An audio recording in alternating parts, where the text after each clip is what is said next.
Hello， 大家好，我是 Kevin。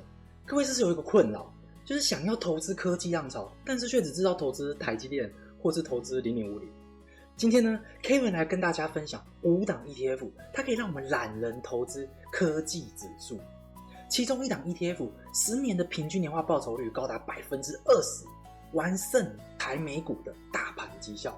如果是初次来到这个频道的，这个频道是专门分享一些台美股投资知识。如果各位想要脱离对台美股投资完全一无所知的状况的话，欢迎订阅追踪哦。那我们影片马上开始。好，那我今天主要分享的是在美国上市的科技股 ETF。Kevin 投资 ETF 的话呢，我有几个评估的标准。那我第一个评估的标准就是费用率的部分。为什么我们要看费用率？我们请别人帮我们管理我们的资产，那我们是不是要付给别人一笔薪水？那这笔薪水的话就是费用率。通常如果是人为去进行操盘的，它的费用率就会比较高。那如果我是追踪某一个指数被动追踪某一个指数的话，那它的费用率的部分就会比较低。虽然费用率会比较低，但是我们还是要非常的注重费用率的部分，因为这是一个无形的成本。好，那第二个部分就是市值。一档 ETF 它的市值的大或小，会影响到这档 ETF 会不会面临下市的风险。怎么说？如果一档 ETF 它的市值只有1亿的话，那它的费用率是 1%， 那它一年可以为基金公司带来多少收入？那就是1亿去乘上 1% 嘛，就是一年它可以为基金公司带来100万。所以说，如果这档 ETF 或是这档基金它的市值太小的话，那它给基金公司所创造的收入就会很少。那很少的话，可能就会入不敷出。也就是说，基金公司它可能要维持这档 ETF 的运营，它的成本就已经高过了它的收入的话，那这档 ETF 基金公司当然就会怎样？就会把它给下市。所以说，一档 ETF 它的市值也是非常非常的重要的。好，那第三个就是交易量。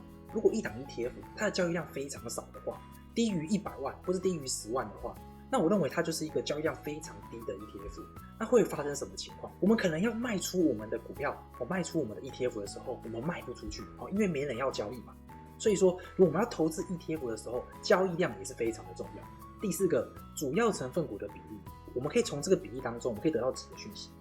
第一个讯息，如果它主要成分股的比率非常非常的高的话，可能高达 60%、70%， 那就代表说这档 ETF 它分散风险的能力就没有那么好。那第二个，我们可以从这个主要成分股的比例当中，我们可以了解到这档 ETF 的绩效，它是主要是倾向于哪一支股票。如果有一档 ETF 它的主要成分股的比例高达 50%， 那这档 ETF 的绩效基本上就是看这个主要成分股。所以说，如果这个主要成分股它是一个烂公司，最近营运的非常的差的话，那是不是这档 ETF 的绩效就会受到影响？所以我们一定要知道主要成分股的比例是多少。第五个，本益比。用本益比我们可以评估这档 ETF 它到底现在比较贵还是比较便宜。那本益比的意思就像是，假装我们花100块钱买了一家公司，那这家公司呢，它每年可以帮我们赚1块钱的话，那它的本益比是多少？那它的本益比就是100。第六个，年化报酬率。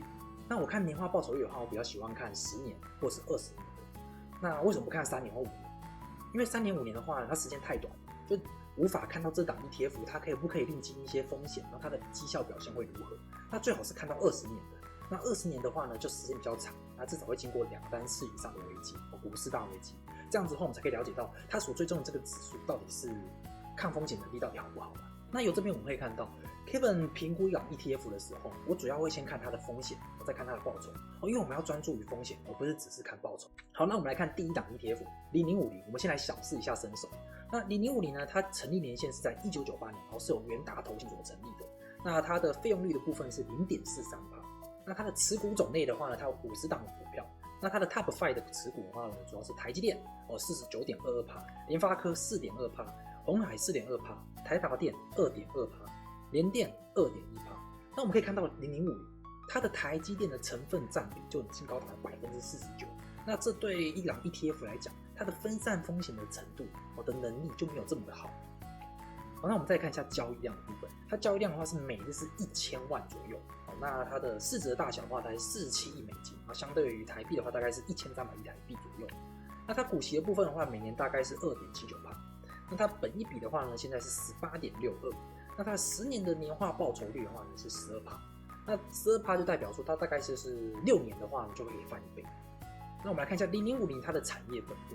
我们可以看到它的产业分布，它的科技业的占比大概高达了 71.88%， 然后金融产业的部分高达 13.22%，所以我们可以看0050这个 ETF， 有人会投资0050这档 ETF， 会觉得说，蛮分散风险的，我是投资台湾全部的公司，所以我应该蛮分散风险。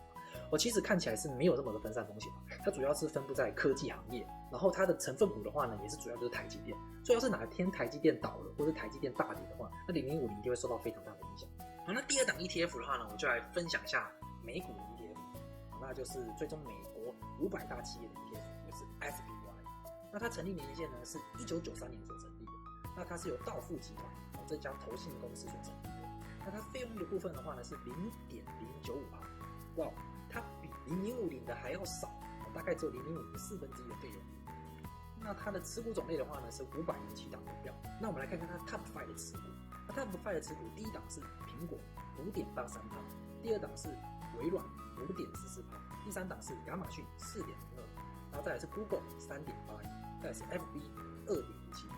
我们可以看到它的持股的一个分散风险能力，相对于0050来讲，这是比较好的。它的 Top 5的持股占比的话呢，也不超过20%，但是0050光一档股票，它占比就高达49%。所以 SPY 它在分散风险方面的话，相对于0050来讲就比较好。好，再我们来看一下交易量。交易量的部分的话呢 ，SPY 的交易量是每日是8200万，那它的市值的部分是3540亿美金。相对于0050来讲，它基本上是0050的80倍以上。那股息的部分的话呢是 1.37%， 本益比的部分的话呢是 22.43%，10年的年化平均报酬率的话呢是 13.7%。那它产业分布的话呢，看起来就比较分散，它主要就是科技产业只有 24%， 然后再来就是金融产业大概是 14% 左右，然后是健康产业，健康医疗部分的话大概是 12.7%， 那再来就是消费类的周期性产业。那什么是消费类的周期性产业？就像是一些航空啊，或者是汽车啊，或者是房地产，也就是说他们这些产品不是我们每天会一直去花费，或是每年都会买的东西。好，那我们接下来来看一下第一档我们所介绍的科技类的 ETF， 也就是 QQQ。 那这档 ETF 呢，它是追踪纳斯达克的前100大公司，纳斯达克就是主要是追踪科技产业的一个指数。那它的成立年限是在1999年，是由 Invesco 这家公司所成立的。那它的费用率的部分的话呢是 0.2%， 那持股的种类是103档股票。那它的 Top 5持股的部分，苹果占高达 11.11%， 然后再来是微软 9.7%， 亚马逊 8.4%， 特斯拉 4.1%， FB 3.8%。它在分散风险的程度方面的话呢，看起来也算是蛮 OK 的啦。那交易量的部分的话呢是5000万，每日交易量大概是5000万。那市值的部分的话，它是1620亿，也是很大哦。股息的部分的话呢是 0.53%， 本益比的部分是 28.67%，10年的年化平均报酬率是 20.35%， 哇哦 20%， 非常非常的高。那它的产业分布的话呢，科技类的部分就是 44.78%， 不出意料嘛，因为它是追踪纳斯达克指数。然后再来是 19.94% 的通讯行业，以及 17.95% 的消费类的周期性产业。 OK， 所以 QQ 这档股票的话呢，看起来分散风险的程度也是蛮不错的。好，那接下来介绍第二档科技类的 ETF XLK。 那这档 ETF 呢，它是由1998年由道富集团它所成立的。那它主要是追踪什么？它也是主要是追踪科技类的指数，只是它的规则跟我们刚刚所讲到的 QQQ 是不太一样的。那它的费用率的部分的话呢是 0.16%， 那持股种类的话呢是75档股票。那 Top 5的持股的话呢，主要是苹果 21.1%， 微软 20.13%， 亚马逊 3.97%， NVIDIA 3.75%， Mastercard 3.48%。 那 Mastercard 就是我们的信用卡嘛，那亚马逊就是电商服务，然后微软当然大家都知道，苹果各位也知道嘛。那 NVIDIA 是什么？ NVIDIA 就是设计和销售一些图形处理器的一个厂商。那它还有做一些游戏机。那游戏机的部分的话，像 Xbox，Xbox 它的主机就是由 NVIDIA 所设计的。那交易量的部分的话呢，它每日是870万，也是蛮多的。那市值的部分的话呢，现在是400亿美金。股息的部分的话呢是 0.73%， 本益比的部分是 26.7%，10年的平均年化报酬率是 19.7%，也是非常非常高。那它的产业分布呢，主要就是 87.3% 的科技产业，以及 10.8% 的金融产业。好，接下来我们来看一下第三档科技类的 ETF， 叫做 FBN。 那这档科技类的 ETF 呢，它主要是追踪一些互联网指数的部分。那它的成立年限呢是在2006年由 First Choice 这家公司所成立的。那它费用率的部分的话呢是 0.52%， 那持股的种类呢有42档股票。那它主要的持股的部分的话呢，亚马逊是高达 9.96%，再来是 Google 9.79%，脸书8%，然后 PayPal 是5%，Netflix 是4.85%。那 FDN 这档 ETF 它主要是追踪互联网指数嘛。那互联网指数我再补充一下好了，就是有像是线上购物啊，或是线上支付，然后还有一些社群媒体以及线上的影音平台，这些都算是属于一些网络的一些服务。好，那接下来我们来看一下它的交易量的部分。那交易量的话呢，是每日是48万，市值的部分的话是100亿美金，股息的部分的话呢是没有配发的股息，是0%。那本益比的部分的话呢是37.43%，这个本益比就有点高了。那再来是10年的平均年化报酬率是19.9%。那我们看一下它产业分布，那产业分布就是科技业嘛34.63%，然后最多的话呢就是通讯服务类是38.54%，那再来就是消费类的周期性行业是17.65%。好，那接下来我们再来介绍第4档科技业的 ETF， 叫做 XSB。那这档 ETF 呢，它主要是追踪半导体的行业，那它成立年限呢是在2006年，也是由道富集团它所成立的。那它费用率的部分的话呢是0.35%，那持股的种类的话呢是42档股票，然后它 Top 5的持股，我们可以看到它的持股的部分就很平均。那再来就是交易量的部分，它交易量的话呢是每日15万，市值大小的话呢是10亿，那股息的部分的话呢是0.21%，本益比的部分现在是23.88%，那它10年的平均年化报酬率是20.98%。那我们看它的产业的部分，它产业部分就是因为它主要是追踪半导体的产业，所以它的产业分布的话呢就是100%的科技业。好，那最后一档我们今天要分享的科技业的 ETF 就是 IGV。那这档 ETF 呢，它主要是追踪软体业的，它的成立年限呢是在2001年由 iShares 这家公司所成立的，它的费用率的部分的话是0.46%。那持股的种类呢有42档股票，那它的前5大股票呢是 Adobe 9.21%，还有微软8.87%，然后再来就是甲骨文6.13%。那在交易量的部分的话呢是113万，那它的市值大小的部分现在是51亿美金，那它股息的部分的话是0.02%，本益比的部分的话呢现在是高达39.97%。那主要就是因为疫情来了之后呢，这软体行业就大涨了好几波所以它现在本益比真的是有点偏高那再来是10年的平均年化报酬率是20.1%。那它产业分布的话呢，科技业就是87.83%，然后再来就是通讯软体业就是12%左右。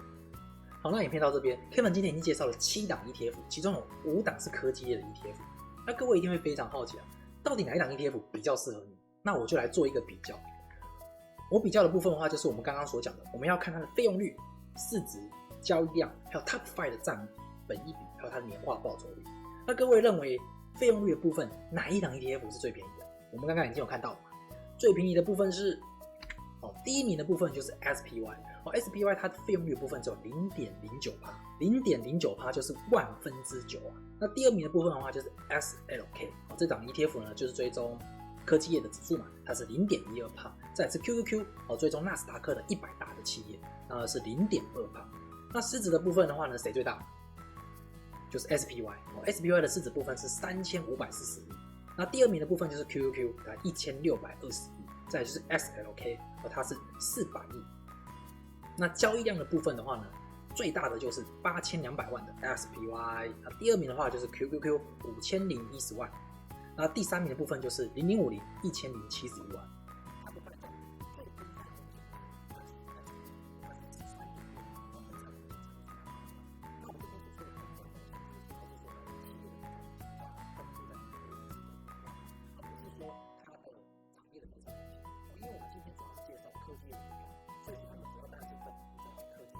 所以如果你说你要其他的行业的话，这方面的话，可能这方面就没找到。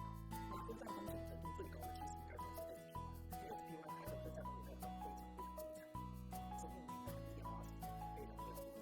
那0050呢，它大部分的占比就高达62%，我们其实它大部分的占比就已经高达49%，分散风险就没有。那本益比的部分的话呢，最便宜的话就是0050，它在18.6，它再来就是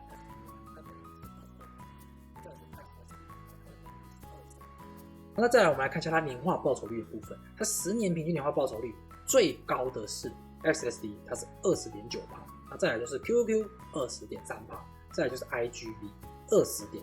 好，那接下来 Kevin 将 SPY、QQ、XLK 这3档 ETF 我们来做一个绘图的比较。我们可以看到，以10年的绩效来看的话，SPY 是 13.8% 嘛，SLK 是 18.9%， QQQ 是20.3%嘛。那有人就会说，哇 QQQ 这么高，那我投资 QQQ 就好了，我不要投资 SPY 啦。虽然 SPY 是巴菲特认为非常好的一个 ETF，因为巴菲特也有投资 SPY 这档 ETF。那事实真的是这样吗？其实我们要把时间拉得更长来看，我们来看一下它20年的绩效。我们可以看到 QQQ 它的绩效，它的年化报酬率是 6.75%，SPY 是 6.53%，SLK 是 5.56%。为什么会下降这么多？那主要是我们再多加这个10年，我们就有经历了2000年的网络泡沫化破裂，还有2008年的次级房贷危机。那我们投资的 QQQ 跟 SLK， 它主要就是科技业，所以它在2000年的时候呢，它就受到非常非常大的重创。我们会看到，它在2000年的时候，它股价大跌啊，它跌到什么时候，我们才可以拿回我们原本的成本？它从2000年大跌之后，直到2014年 ，QQQ 它才从亏转正。所以各位可以说，我就直接投资 QQQ 就好了。其实不行的。我们要知道，投资一档 ETF 的时候，我们主要是要分散风险，而且我们投资它的时候，我们也要知道它的价格是不是偏贵。其实，在2000年的时候，纳斯达克指数它的本益比高达189，就是说你现在用100块你去买了一家公司，它要189年，它才可以帮你赚回100块钱。所以各位就可以知道，那时候的科技风潮是非常非常的盛行，大家都过于乐观。所以我们要投资 ETF 的话，我们绝对不能说我们就投资一个产业就好，我们就全部 all in 一档 QQQ。如果那时候2000年的时候你 all in 了 QQQ 的话，你真的是要赔到2014年之后你才能开始赚钱。好，那今天影片到这边，想要跟大家做一个互动的时间啊。如果各位看完今天影片之后，还是想要投资0050，因为你爱台湾的话呢，可以在下方留言1。那如果想要投资 SPY，因为巴菲特认证 SPY 这档 ETF 的话，可以在下方留言2。那如果喜欢今天任何一档 ETF 呢，都可以在下方留言跟大家分享。或者你想要了解更多美股的投资知识的话，也可以在下方留言3。那这个频道主要是分享台美股的投资知识。如果各位想要脱离对台美股一无所知的状况的话呢，欢迎订阅追踪哦。那么今天影片到这边咯，拜拜。